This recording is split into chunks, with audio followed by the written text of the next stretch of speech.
Go that way. Everybody Somebody got to stand up front. Huh? Some clergy got to No one's being hidden.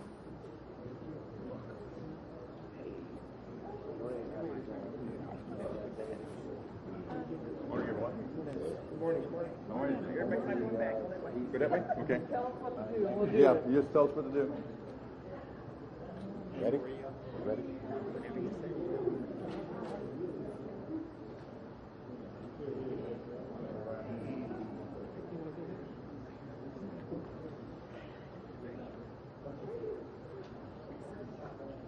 Good afternoon, everyone. Good afternoon. My name is the Reverend Stephen Shepherd. I'm the pastor here of St. Peter's African Methodist Episcopal Church.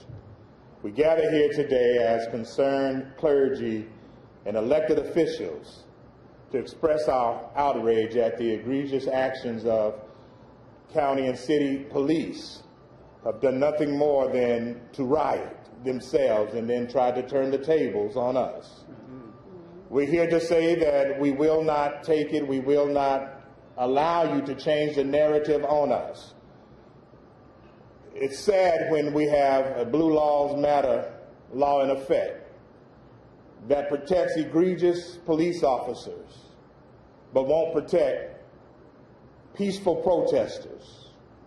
We're here to say that we demand investigations. We're here to say that we're going to stand up for our rights as citizens of not only the United States of America, but citizens of Missouri.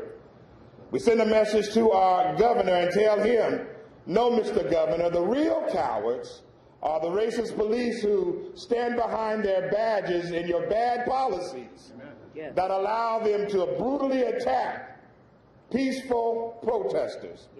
Today we'll hear from some concerned clergy and concerned elected officials. We'll hear from the Reverend Karen Anderson. We'll hear from State Rep Stacey Newman, State Rep Joe Adams, and State Rep Alan Gray. We'll hear from Maggie Theodore, who was a witness at the Galleria Mall. We'll hear from State Rep Bruce Franks. We'll hear from Rochelle Gray, who's the county councilwoman. We'll hear from Presiding Elder Lowe. We'll hear from Alderpersons Megan Green and John Collins Muhammad, whose district we now stand in. And then finally, we'll hear from the Reverend Dr. Cassandra Gould. And Rabbi Talley will be our last speaker. Good morning. I am the Reverend Karen Anderson. I am the pastor of Ward Chapel, African Methodist Episcopal Church in Florissant, Missouri. I also serve as the board chair for Metropolitan Congregations United. And I am here to express my outrage at what happened this weekend. As a mother, as a grandmother, as a clergywoman, and as a community leader, I have been appalled at what I have witnessed. I am appalled at the fact that police in this city and the county feel like they have a right to practice domestic terrorism on the citizens of St. Louis. A police riot broke out, but let me be clear, it was terrorism. When I looked at the images and the faces of citizens who pay taxes in this city, it is nothing less than terrorism. When I looked at the face of a 13-year-old boy, in whose eyes we will never see the light of innocence again, in whose laughter we will never hear the joy of being a child again, I have come to say enough is enough. We pay the taxes, which pay the salaries of those who are called to protect us. We are here to demand that someone take the time, and we mean an oversight board, we mean citizens as a part of it, to look at the practices of the St. Louis County and St. Louis Police Department. We need to look at how we are training people who are supposed to protect us. Because my situation is this: I do not understand how if you go through training to learn to de-escalate situations. When you go through training that is supposed to help you be able to control your emotions, that when you enter into a situation, none of that matters. I don't understand how fear can only be one way in this city. That those who stand behind a badge with riot gear and guns are allowed to be fearful of citizens who have nothing but their voices chanting loudly for justice and peace.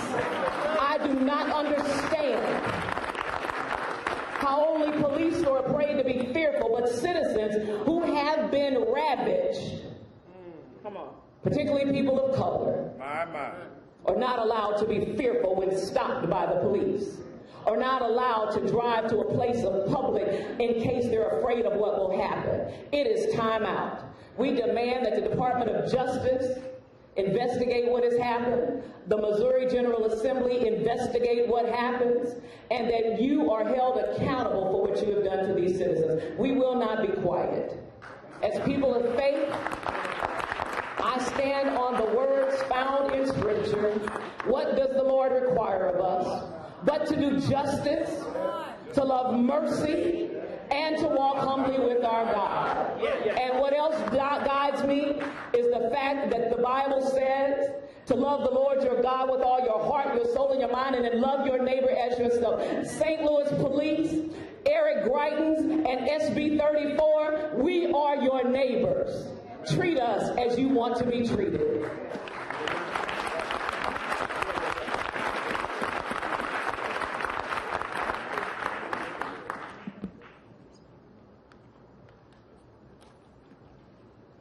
Good afternoon.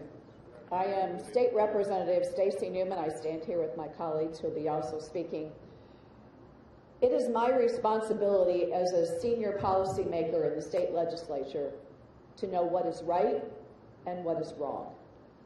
It is my responsibility every single day as an elected leader for my state, for my own community, to determine what policies are right and what is wrong. I'm outraged. Not just what we've seen in our city, but what we saw Saturday in my own community. We have witness here that saw a police riot. This cannot be acceptable. It is not acceptable to me as a policymaker, and I'm so proud to stand here today with faith leaders of all stripes and my fellow elected leaders. From the legislature to the city, we know that we cannot stand for this. We are not anti-law enforcement, but what we are is we are against extreme police tactics that can only be explained as a police riot. You all have seen it. We have talked to witnesses. We have seen eyewitness accounts. This is not acceptable in our state. I worked Saturday evening with fellow faith leaders and electeds trying to get answers for those who were arrested, trying to make sure that people had medical care, trying to make sure those that were held in the Justice Center had their necessary medicines, and we were unsuccessful. Again, this is not acceptable. I also want to call out Judge Susan Block, who is here with us today, who also went the extra mile to try to find answers for those, us inside and outside, and we were not successful. I join here with my colleagues to demand an investigation, whether it be at the U.S. Department of Justice, whether it be our own state assembly, whether it be the governor. We don't care. We need answers. And I cannot go back to the legislature, and I cannot continue to keep watching these pro-law enforcement bills pass, knowing that they are hurtful to our citizens. I will not do it. And I will stand up. I urge you all to stand with us, because this is going to take a community effort, and I am extremely proud to be here with these community leaders you see behind me. A police riot is not acceptable, and we demand answers. Thank you.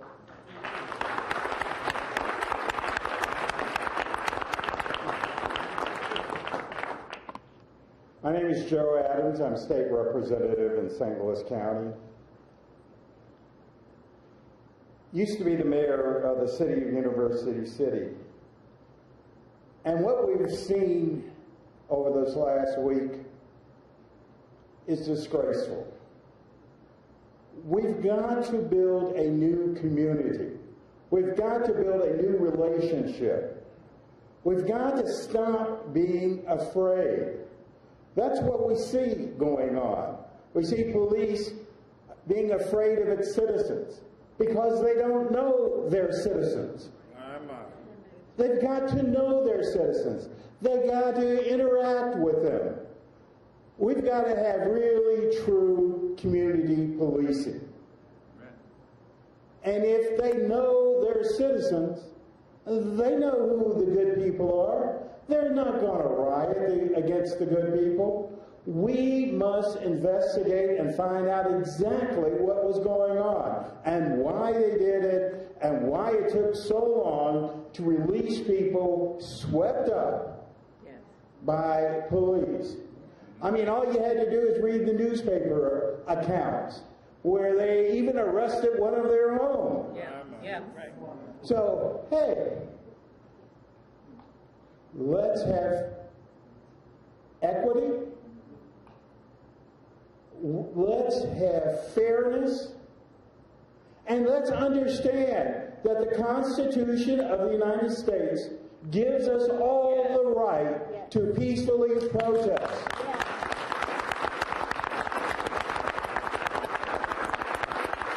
And without peaceful protest being allowed, you're going to see real riots. So let's peaceful protest proceed. Let's give people their rights. I can remember my rights being trampled on as a young person, and I would hate to see anybody else's right to be trampled on.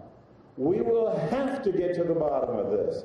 Thank you all for coming out today. Thank you.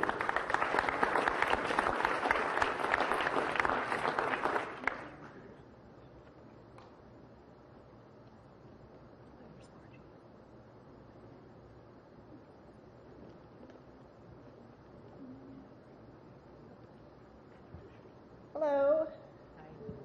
I am not used to doing this, but I was at the Galleria at the protest on Saturday with my son, and it was a happy time. It was a good protest. We were peaceful. We were peaceful from front to back. And so when we congregated down in front of Macy's, and the escalator was filled with protesters coming down the escalator. And the chants were, children were clapping, people were smiling. It had been such a good protest. And I saw the police starting to come over and form a circle facing Macy's.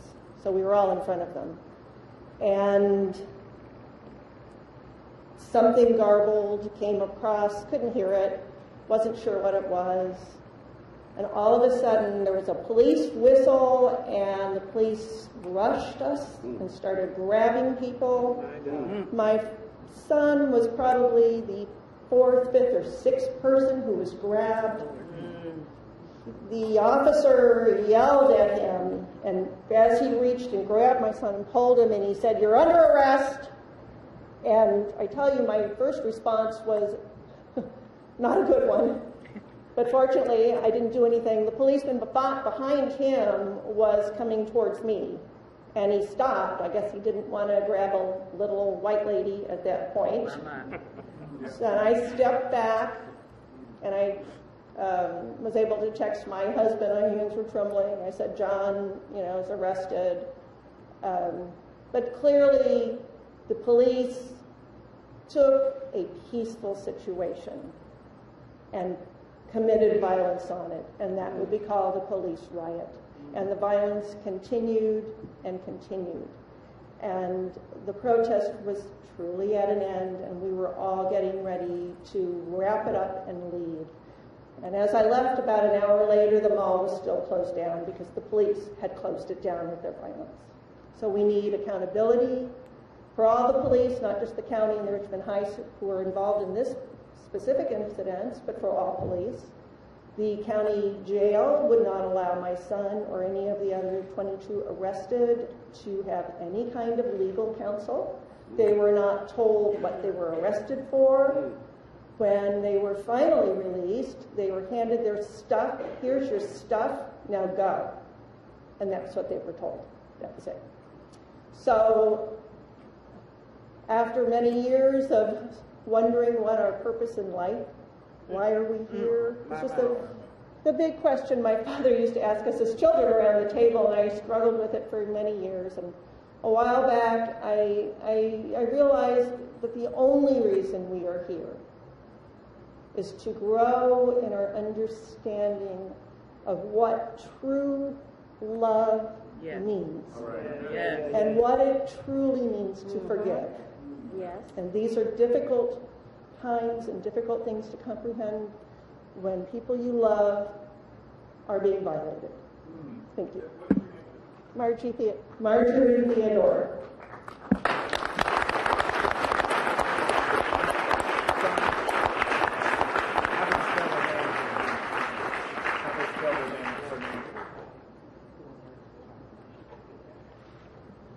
Good afternoon. What I witnessed on Facebook and on the news can only be categorized, in my eyes, as excessive force by the police and what is considered a police riot.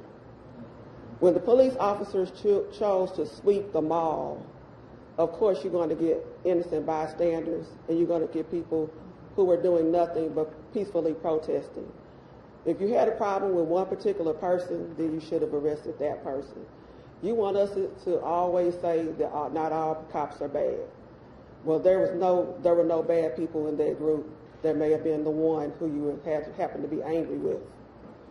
When I saw the 13-year-old child being arrested and the terror in his eyes, and I saw his grandmother watching this and couldn't do nothing, she couldn't do anything, and it was desperation in her eyes. It was heart-wrenching. And I know these people. These are not strangers to me. These are pastors. These are reverends. These are your neighbors. They are not mean, evil people. They are peaceful, and they are loving and caring people.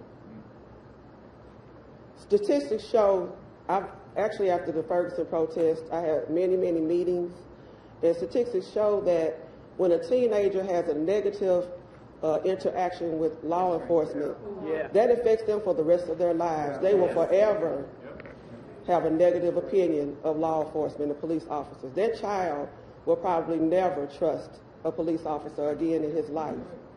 And this is what happens when you treat young people this way, when you treat anyone this way. But a young person who cannot understand why that's happening to him, he will never understand that, and he will never let that go. And I just have to say, we need to watch what we're doing when we take into account a group as a whole, and just stereotype people because you don't know anything about them. And I think this was a terrible tragedy. This excessive force was something I just cannot understand. It was horrible. And I'm glad to be here to speak about it, and I just want everyone to know that we have to do something different, and this has to change.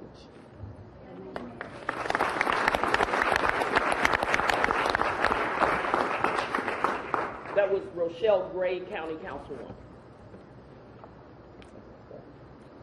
Good afternoon. My name is Edmund Lowe. I'm presiding elder of the St. Louis State Dorado District of the African Methodist Episcopal Church. And I thank all of you for being here. But let me speak to the whole of the St. Louis community. A house divided by itself cannot stand.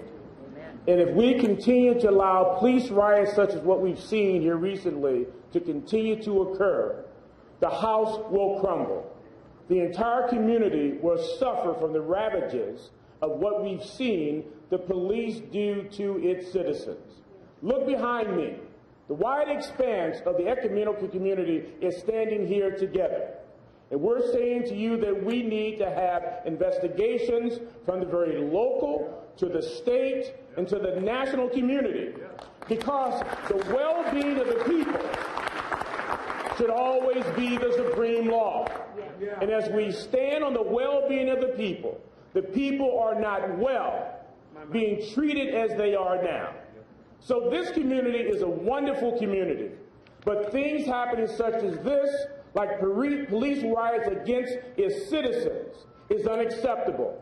And everyone that stands by and allow this to continue to happen, the blood of the struggle is on our hands. So I say to each and every one of you that are present, stand up for our entire community.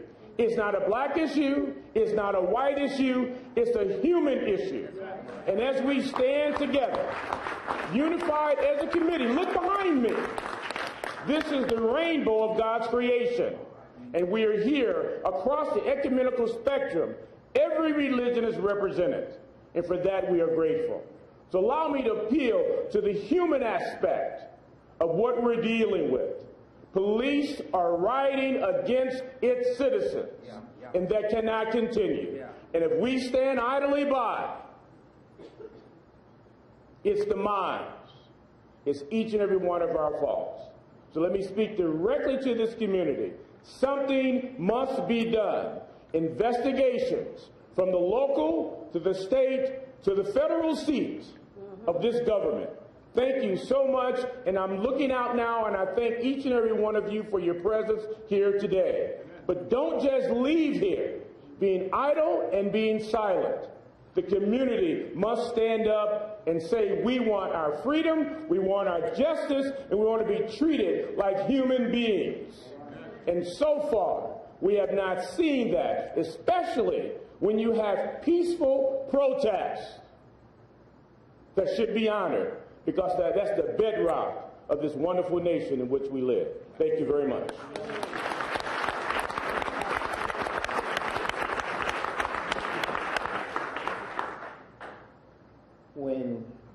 When you can't rely on those who have been sworn in to protect you,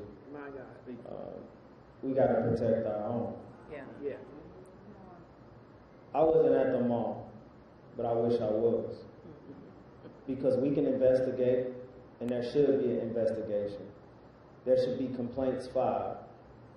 All of those things should take place. But me, as a black man, as a father, as a son, when I saw what I saw my 13-year-old. Yeah. I saw my mother. Yeah. An elected official and all, that wouldn't have happened. Badge and all, that wouldn't have happened. We talk about peaceful protests. There's a difference between peace and nonviolence. Yeah. Amen. Peace is not an option. Amen. Nonviolence is. Yeah. We will continue to disturb your peace. We will continue to make you uncomfortable because there's no legislation.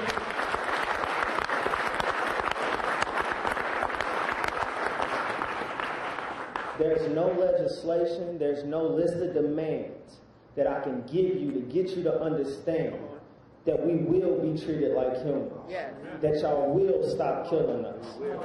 Period. They have the option of taking off their armor. That's right. They have the option of taking off their riot gear.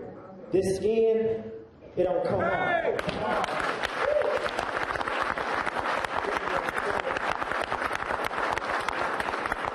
So this body armor that we got is 24/7. And we fight a war each and every day. And I understand this is a human issue, but right now, this is a black issue. Yeah. Because when we got black folks that's not being treated like everybody else, that's a black issue. Yeah. So we're going to have to get y'all to understand that things going to change one way or another.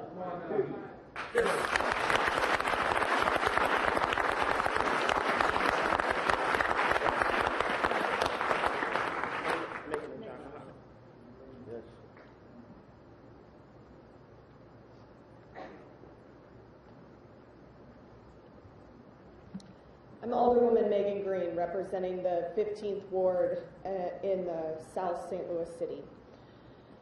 I've been out at almost every single protest since they started. Galleria was the exception. But what we've seen, not just on Saturday, but all across this last week, is nothing short of a police riot. We have seen our citizens, our neighbors, who have been cuffed, sitting on the ground having mace sprayed in their face.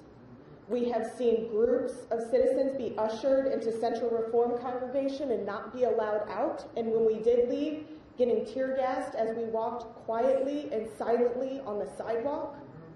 This is the terror that is happening in our community. And we cannot stay silent to this terror. Jeff Sessions may have rolled back Obama's order on demilitarizing our police departments. That does not mean that locally we have to do that. That's right. That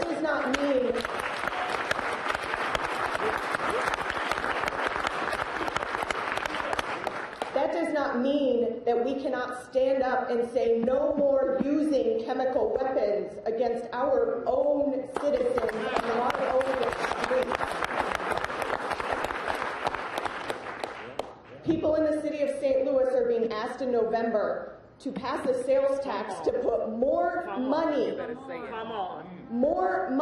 into a police department that is brutalizing us. We won't do no more. We can't do that. We have to say, not